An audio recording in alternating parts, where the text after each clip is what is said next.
Bienvenue sur Indépendante et Authentique, le podcast pour booster ton état d'esprit et ton entreprise. Je suis Pêche et j'accompagne les entrepreneurs à croire en elles, à développer leur activité et à garder un état d'esprit positif et motivé. Chaque mercredi, je te partage des conseils autour de l'entrepreneuriat, une réflexion de développement personnel ou encore l'interview d'une femme inspirante qui te partagera sa vision de la vie et de l'entrepreneuriat. Et aujourd'hui, on se retrouve pour parler de priorités et notamment comment prioriser ses priorités, parce que bien souvent, on sait ce qu'on doit faire, on sait qu'est-ce qui est urgent, qu'est-ce qui est important, mais pour autant, on n'arrive pas forcément à le mettre en avant et à vraiment passer à l'action. On se fait envahir souvent, en tout cas personnellement, par des petites tâches, des petites choses en email par-ci, un post Instagram par-là, etc., etc. Et on en oublie ce qui est vraiment important et ce qui prend souvent aussi du temps sur les gros projets. Moi, je vous fais ce podcast en fait parce que je pense à mon livre qui aujourd'hui est ma priorité absolue et qui ne l'a pas été et que j'ai encore du mal à mettre en priorité. Et donc, ce podcast, je le fais à la fois pour vous, mais aussi pour moi, pour me rappeler que, une fois qu'on a des priorités notées sur le papier ou dans sa tête, il faut vraiment les mettre en priorité. Et voilà, moi, il me reste un petit mois là pour finir mon livre. J'en suis à la fin, ok, mais je l'ai pas encore relu, donc il me reste plein de choses à faire. Et c'est un gros stress parce que c'est un immense projet et que il y a plein de choses au quotidien qui sont beaucoup plus simples, beaucoup plus agréables, beaucoup plus faciles à faire. Et donc forcément, le cerveau humain, quand il a à choisir entre quelque chose qui est facile, agréable, plaisant et quelque chose qui est douloureux, compliqué, qu'il connaît pas et qui du coup lui fait peur, il se pose pas la question 10 milliards de fois et ni très longtemps. Il choisit direct ce qui est plaisant, agréable, ce qui lui a valu apporter un shot de plaisir immédiatement. Sauf que en faisant que des petites shots comme ça de plaisir, on n'avance pas et on n'a pas de gros projets et tous nos rêves, ils passent à la trappe parce qu'on se fait happer par le quotidien. Et donc aujourd'hui, j'ai vraiment envie de faire un pas de plus par rapport au podcast de la semaine dernière qui était sur comment créer ses propres règles et arrêter de se laisser embarquer par les il faut, par les je dois. Parce que une fois qu'on a posé ses règles, c'est bien, mais encore faut-il les respecter et passer à l'action et non seulement les respecter, mais aussi du coup se respecter soi-même, poser des limites, dire stop, dire non, tant aux autres qu'à soi-même. Et ça, je sais que pour beaucoup, c'est compliqué. Donc, je vais vous partager aujourd'hui là mon processus, les petites étapes que je mets en place pour me focaliser sur les gros projets et avancer sans me laisser happer par les petites choses du quotidien qui popent comme ça dans ma tête, mais qui font pas vraiment avancer le schmilblick en réalité. Juste avant, si jamais la thématique de l'entrepreneuriat vous intéresse et que vous avez envie de développer votre activité en étant aligné avec vos valeurs et en faisant en sorte que ça marche vraiment, je vous offre un guide gratuit à télécharger que je vous mettrai dans les notes de l'épisode qui va vous aider, là pareil, avec plein de petites étapes, à vous poser des questions, à faire des exercices pour vraiment avancer et réussir dans l'entrepreneuriat tout en restant vous-même. Et autre chose, si la thématique de ce podcast vous plaît, n'hésitez pas d'ores et déjà à le partager à vos amis, à l'envoyer, à faire une story sur Instagram en prenant une capture d'écran et en me taguant. Ça me permettra de vous voir, de vous remercier et de vous repartager. Et sur ce, on passe directement à la première clé, la première étape pour prioriser ses priorités. C'est déjà d'exprimer clairement quelles sont ses priorités, mais aussi clairement de poser ses règles et de poser ses limites. Tout ce qu'on a vu dans le podcast de la semaine dernière, que je vous invite du coup vraiment à écouter si c'est pas encore fait, il faut vraiment l'intégrer dans la réalité, dans la matière. Tant pour soi-même, parce qu'en exprimant clairement à soi, en les écrivant, par exemple, moi je sais que je passe beaucoup par les mots, beaucoup par l'écrit, ça m'aide à, ok, ça c'est ma limite, ça c'est ma règle, je me la fixe et je la suis, je la respecte comme si c'était la loi de l'État et du gouvernement. Parce que c'est tout aussi important pour moi. Je suis ma propre chef d'entreprise, je suis d'une certaine manière mon propre gouvernement.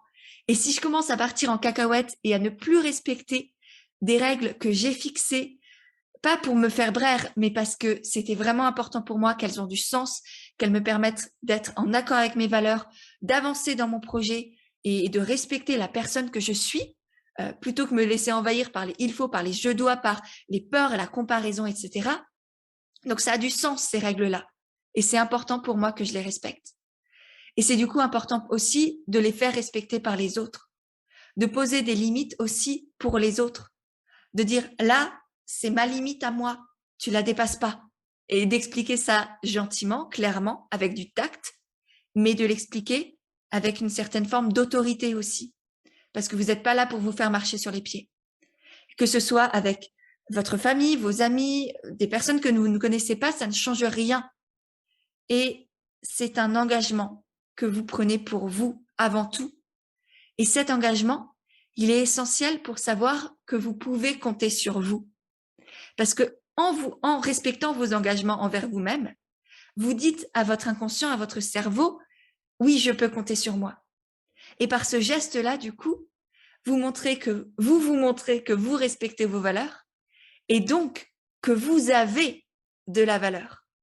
Et c'est comme ça qu'on gagne en estime de soi. Parce que l'estime de soi, c'est être conscient de sa valeur.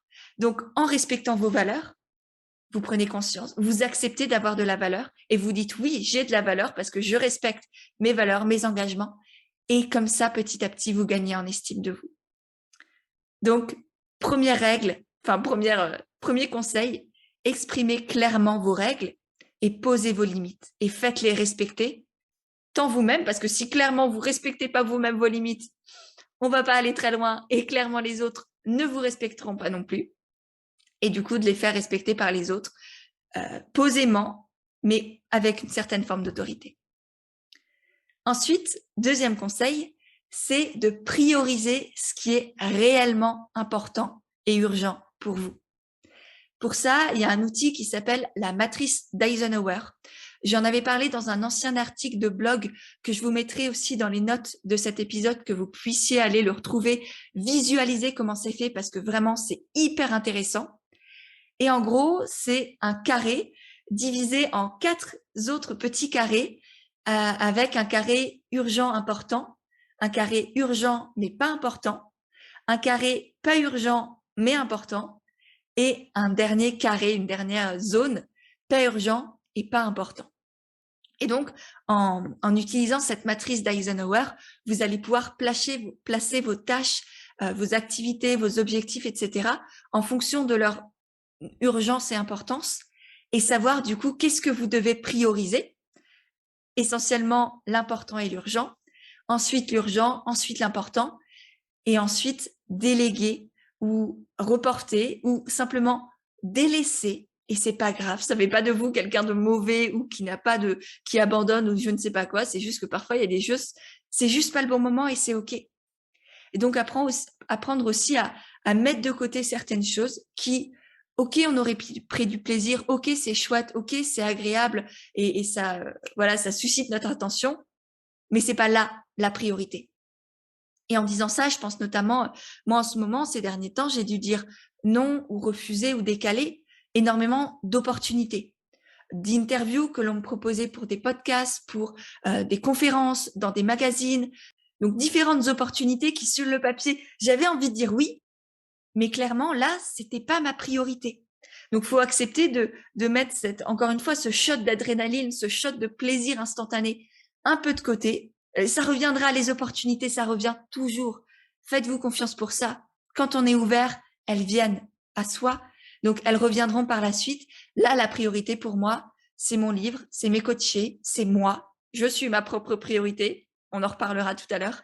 Mais voilà. Donc, réussir à prioriser ce qui est vraiment important. Ensuite, troisième conseil, du coup, c'est d'apprendre à du coup déléguer, lâcher prise. C'est ce que je vous parlais aussi tout à l'heure. À déléguer ce qui est important et que vous ne pouvez pas faire vous-même. Parce qu'on reste des humains. On n'est pas des super-humains et encore moins des robots. Vous avez des limites. Vous avez des limites en termes d'énergie, de temps, d'espace mental aussi, tout simplement.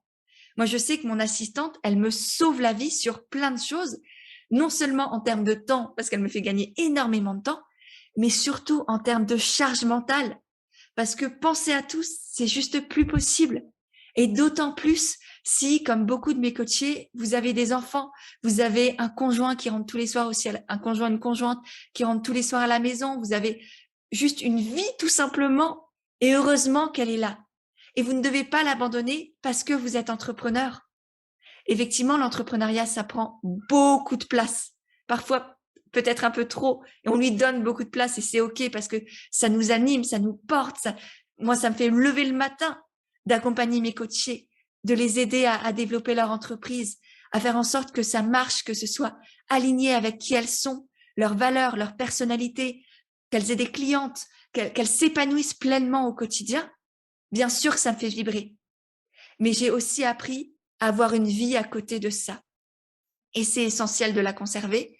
Et c'est notamment en apprenant à déléguer, à reporter ou à lâcher prise sur certaines choses que j'ai trouvé cet équilibre dans ma vie et que j'ai pu vraiment avoir du temps et de l'énergie pour mes réelles priorités, pour faire ce à quoi j'ai un vrai impact, un vrai intérêt, ma zone de magie, si vous voulez, ma zone de génie.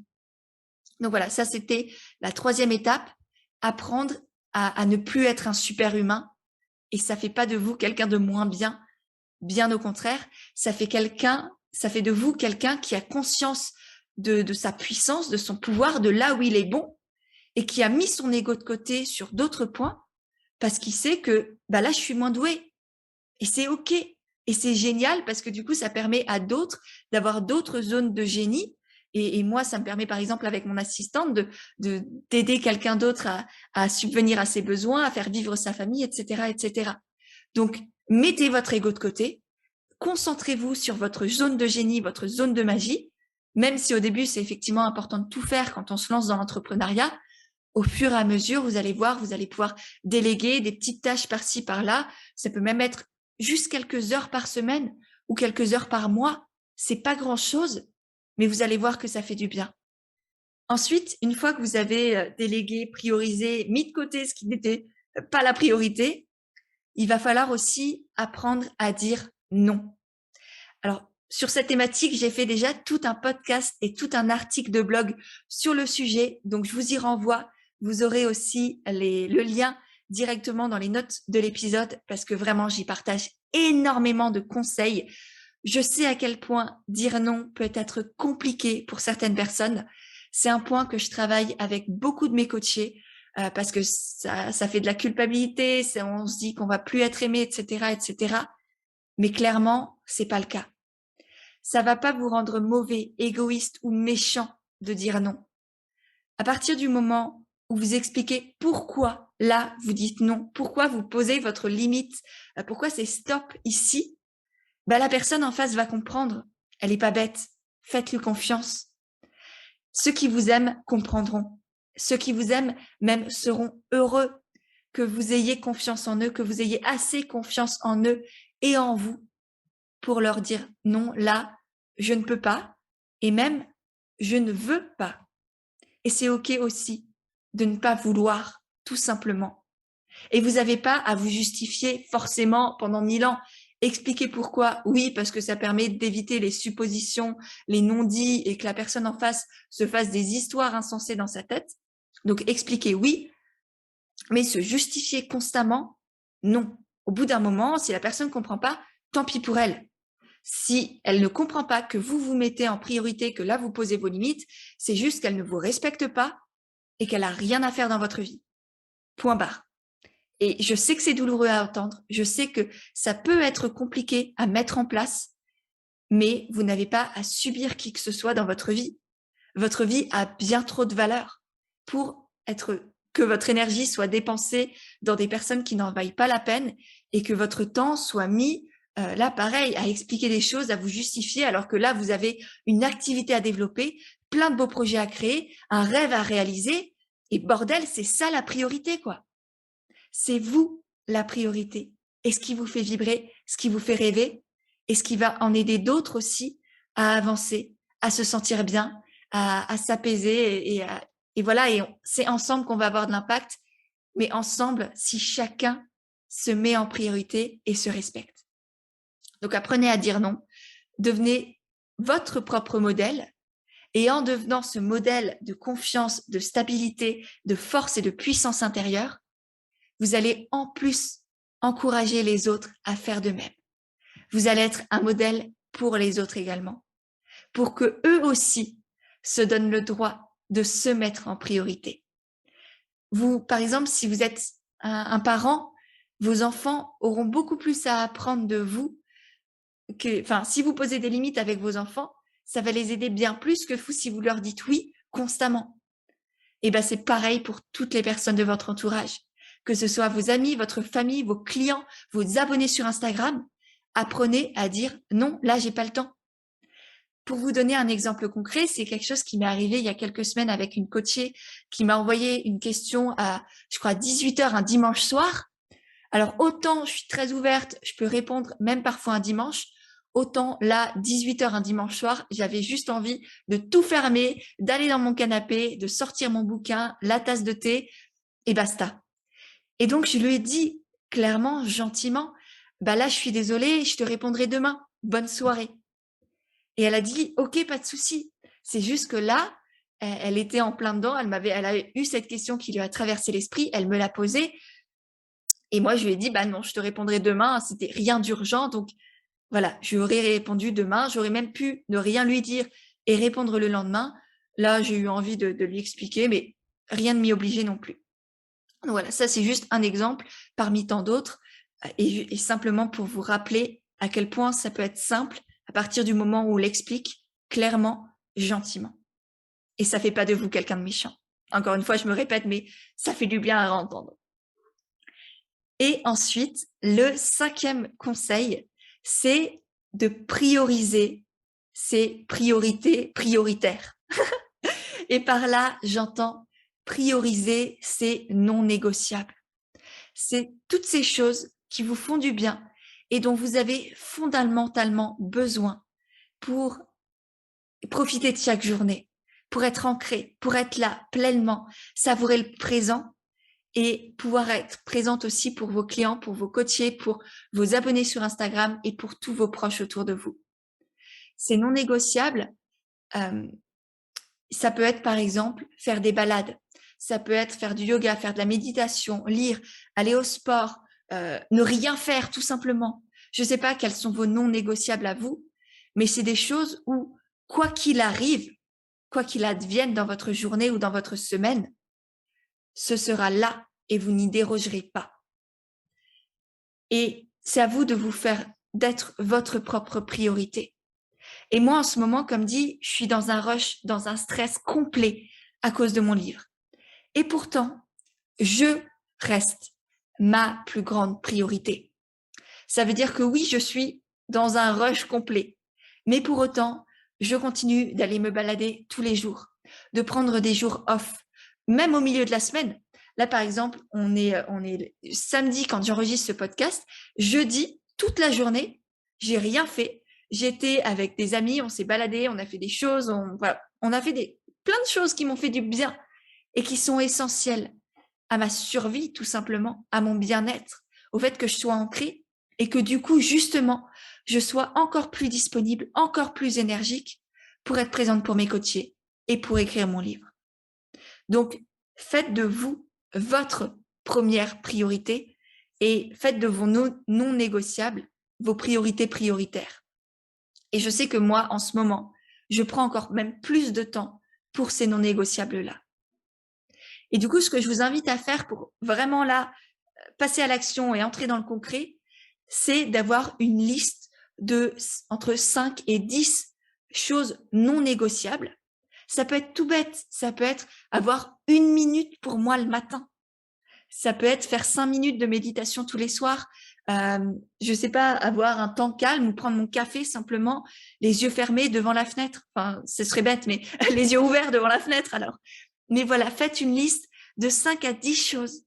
Peut-être des choses qui prennent pas beaucoup de temps, mais qui vous remplissent d'énergie. Et demandez-vous justement, qu'est-ce qui me nourrit, qu'est-ce qui me fait du bien? Notez-les et faites en sorte de les appliquer, soit au quotidien, soit au moins plusieurs fois par semaine. Moi, par exemple, c'est le sport. il y a au moins environ tous les 2 jours, je fais une séance de sport. Entre 20 et 40 minutes, c'est pas hyper long, mais j'en ai besoin. Et même si je me dis que j'ai pas le temps, que je peux pas, que j'ai pas le droit, il n'y a pas la question qui se pose. Je m'oblige à fermer mon ordinateur à 18h30, 19h, faire ma séance de sport et ensuite avoir une vraie soirée. Et je ne retravaille jamais. Après 20h, je ne travaille pas. Jamais, jamais, jamais. Et ça fait aussi partie de mes non négociables parce que je sais que sinon, je vais faire de la merde. Qu'on soit honnête, vous et moi, ça part aux cacahuètes si je travaille trop tard. Et donc, c'est OK. Je fais une pause et je reprendrai le lendemain matin. Donc voilà, j'espère que ces conseils vous ont plu.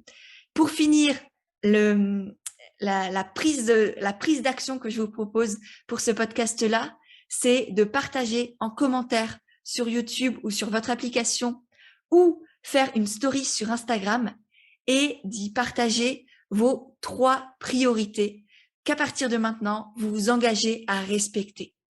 Ça peut être, comme dit, le yoga, la méditation, le temps pour soi, peu importe, je m'en fiche, mais j'ai vraiment envie de savoir quelles sont vos priorités. J'ai envie que vous vous engagez envers vous-même et envers nous tous, envers moi, envers vos abonnés, par exemple, sur Instagram, de respecter ces priorités, d'être votre propre modèle et de devenir du coup aussi un modèle pour toutes les personnes que cette story ou ce commentaire va pouvoir toucher. Je vous remercie vraiment infiniment pour ça, pour vous, de vous faire ce cadeau-là. N'oubliez pas, comme dit, de partager aussi l'épisode sur Instagram s'il vous a plu. Et puis, comme toujours, on se retrouve la semaine prochaine, mercredi, pour un nouvel épisode d'Indépendante et Authentique.